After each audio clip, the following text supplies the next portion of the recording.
Today we're diving into the world of spies and intrigue with the new film Argyle, directed by Matthew Vaughn.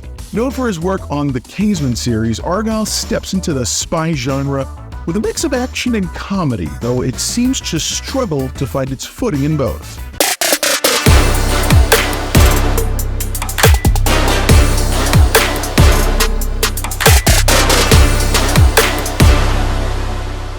What's up, my know-it-alls? It's your nerdy best friend, Mr. Know-it-all, ready to talk movies and geek out over the most recent Matthew Vaughn film. Let's jump into the quirky, confusing, and genre-blending world of Argyle, a movie that's stirring up all kinds of chatter. Picture this.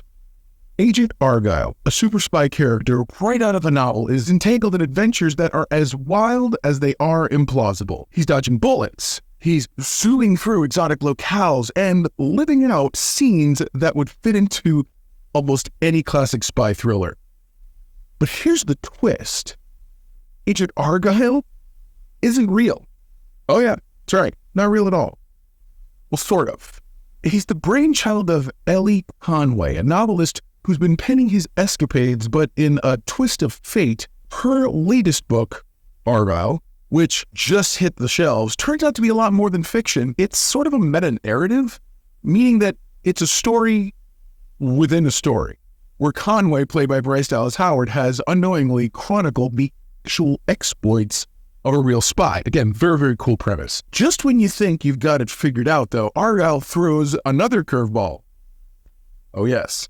It turns out the line between Conway's imagination and reality is way more blurred than ever. As the movie unfolds, we're taken on a roller coaster ride of action, adventure, romance, and comedy, all wrapped in a spy thriller package. The plot's about as stuffed as the surprises that it wants to try to sort of blend together. It's really just a whirlwind from start to finish. The film kicks off with Conway on a train, brainstorming her novel's final chapter, when suddenly she's whisked away by scruffy-looking spy named Aiden Wilde, played by none other than Sam Rockwell. Rockwell's character has been compared to his Roland Moon, but to me, felt way more like a weird callback to his character in the much-maligned Mr. Right. He informs Conway that her books are a little too close to reality, putting her in danger from very real government agencies. But hold on, it's not just about dodging danger. Argyle's also about a quest, a digital drive full of secrets, a trip to London, and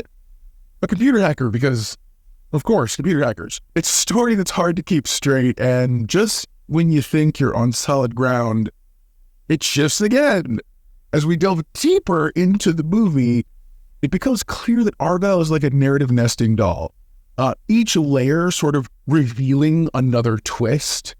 Think Bryan Cranston channeling It's Always Sunny in Philadelphia vibes, and a plot eerily reminiscent of a popular spy cartoon. Now, about the book and the movie. This is where it gets even more tangled. I mean, like in real life tangled. The real life novel, Argyle, and the movie, they share very little more than the name. The book is pretty much a straightforward spy story, while the movie spins a web of metafiction and intrigue. Director Matthew Vaughn's explanation: the movie Argyle is actually based on the fourth book in the series, setting up future films and books in a very complex interplay of fiction and reality. It's sort of a marketing matryoshka of a sort of story, inside story. Yeah, but let's talk about the film's execution, shall we? Okay, I've heard it called a movie that looks like it was designed by a focus group. I totally understand that comparison. It's lacking any kind of unifying vision.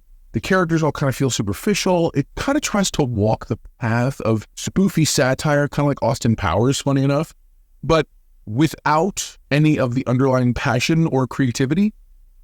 Argyle misses the depth and charm that you're going to find in genre-mocking shows like Cabin in the Woods or Schmigadoon, to name some. Despite all this, Argyle might still be a fit if you're looking for more of a lighthearted movie, right? Especially if you're not looking for anything too serious. It's an attempt at something different, a blend of genres that's ambitious, if not entirely successful. So there you go. Now you know. And if knowing is half the battle, you're halfway to being a know-it-all yourself. What's the know-it-all index for Argyle? It's a whirlwind of a film that tries to be many things, and while it might not hit its mark, it's certainly an experience that places it firmly at, I don't know, 6 out of 10 for me.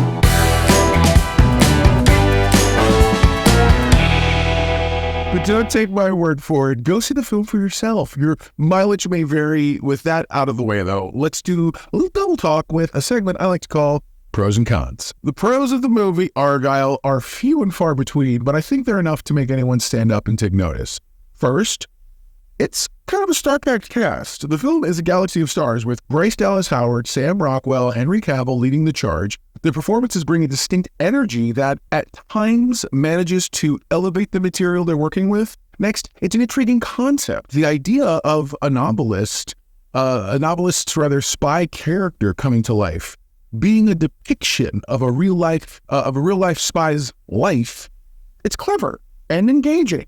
This meta-narrative angle offers a fresh take on the spy genre. Another one on the plus column, I love me some genre blending. Argyle doesn't shy away from mixing genres. Action, adventure, romance, comedy, and definitely spy thriller. So for those who enjoy a little bit of everything, this film has a smorgasbord of elements. Lastly, it's visually engaging. No one ever said Matthew Vaughn doesn't have style. The issue is when it's style over substance, though. Let's be real. The film's action sequences and set pieces, while receiving mixed reviews, provide a visually engaging experience. All of that said, the pros are outshined by the somewhat lengthy list of cons. So let's get into that. First, the plot is quite frankly confusing, as all get out.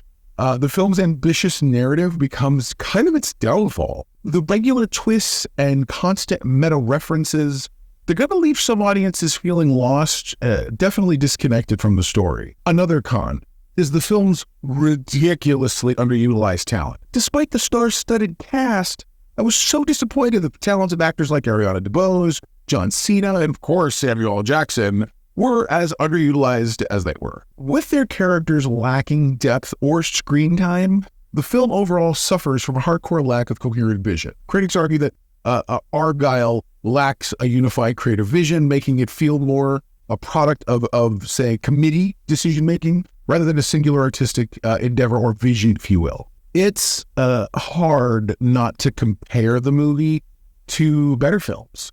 The film draws inevitable comparisons to some of these clearly more successful films in the genre, and not always favorably. I see it as genuinely failing to deliver the comedic punch or narrative coherence of its predecessors. Finally, that runtime, though. At nearly 140 minutes, the film's runtime is a bit of a marathon, particularly given its convoluted plot and sometimes cartoonish physics. I, for one, I would have been happy with the movie being about 20 to 30 minutes less. 20 minutes less would put you at 2 hours, which is totally fine. Okay, so Argyle, it's a film that tries to juggle a lot, and while it has moments of brilliance thanks to its cast and unique concept, it really struggles under the weight of its own ambitions. It's a roller coaster of a film that some will enjoy for its sheer audacity and others might find way too scattered to truly love.